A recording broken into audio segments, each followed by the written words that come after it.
Cutting real-world carbon emissions is crucial in preserving our financial and our physical futures. So how will Fidelity International reach net zero? Step 1, set targets. Halve the carbon footprint of our investment portfolio by 2030 and reach net zero by 2050. Secondly, reach net zero on our own operational carbon emissions by 2030 as well. We have to do what we ask others to do. The second step, work out a plan for how we're going to achieve these targets, and do this in partnership with our clients, with our peers, and with the industry. Fidelity's net zero plan comprises 2 strands, investment and engagement. For investment, we will integrate climate factors into our investment process using our proprietary climate rating. Our climate rating is a score that we will give companies to assess how closely they're achieving their net zero goals.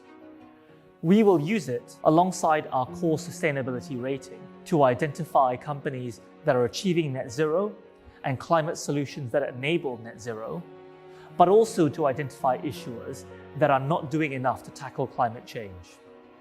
So here, engagement can make a real difference. We will engage with companies in 3 ways. Firstly, through our stewardship and our voting processes to achieve minimum climate standards.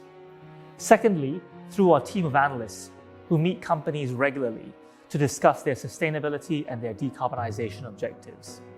And thirdly, in collaboration with other investors through platforms such as Climate Action 100+.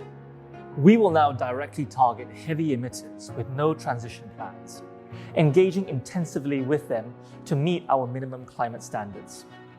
If they do not meet those standards within a predetermined period, we will be forced to divest from them, and they will be ineligible for investment until they change.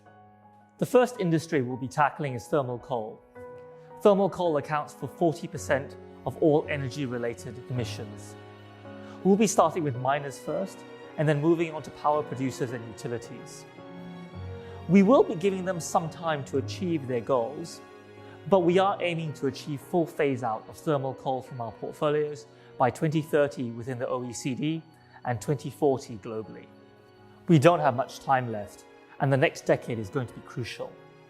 Fidelity can't solve climate change by ourselves, but we do commit to using whatever means we have, working in partnership with our clients, with companies, and with governments to get to the net zero future we need.